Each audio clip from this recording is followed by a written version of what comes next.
कि भारत को राणा सांगा के बारे में बताने में हमसे कहां चूक हुई।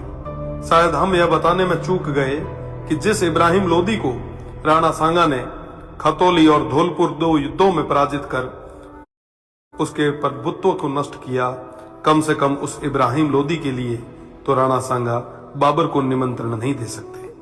1519 में गागरोन के युद्ध में मालवा के सुल्तान महमूद खिलजी को 3 माह बंदी बनाने वाले, ईडर के युद्ध में गुजरात के मोहम्मद शाह की सेना को पराजित करने वाले, दिल्ली, मालवा और गुजरात की संयुक्त सल्तनतों को हराने वाले तत्कालीन भारत के शक्तिशाली शासक राणा सांगा को कहां जरूरत है किसी विदेशी को आमंत्रित करके सहायता लेने की। दौलत खान लोदी जैसों के निमंत्रण पर आए बाबर के विरुद्ध मेवाड़ के आसपास के शासकों ने राणा सांगा के झंडे के नीचे बाबर जैसे आक्रांताओं से लोहा लिया।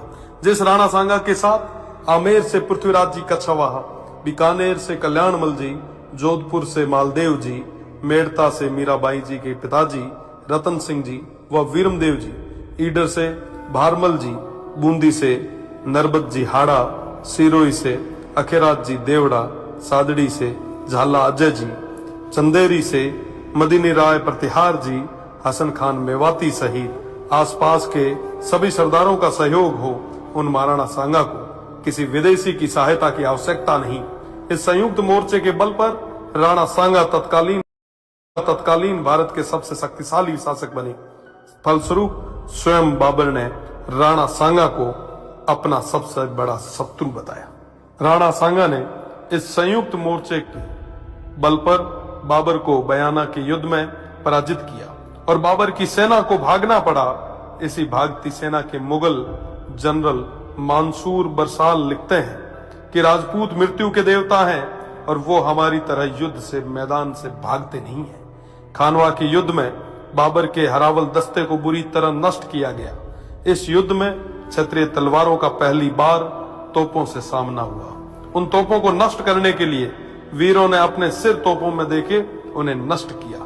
आज भी यह खानवा गांव महाराणा सांगा के नेतृत्व में इन देशभक्त सूरवीरों के राष्ट्र व धर्म की रक्षा विदेशी आक्रांताओं बाबर और उनकी सेना से युद्ध करते हुए प्राणोत्सर्ग करने का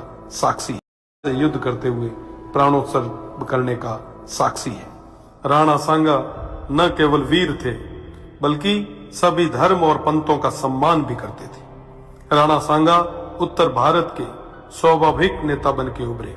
80 गांवों के बाद में भी अडिग ऐसे महान इतिहास पुरुष के बारे में देश को कम जानकारी होना या उनके अपमान पर बिना कुछ विशेष प्रयास किए केवल खाना पूर्ति करना बेहद दुखद है। भारत तो छोड़िए, ऐसे महानायक की प्रतिमाएं आपको राजस्थान में भी न के बराबर मिलेगी। महाराणा सांगा की विरासत और धरोहरों को आज संरक्षण की आवश्यकता है। इस और ध्यान देना हम सभी का कर्तव्य है। ऐसे प्रयास ही महाराणा सांगा के प्रति सच्ची श्रद्धांजलि होगी और इनके इतिहास को धूमिल करने का प्रयास करने वालों को करारा जवाब।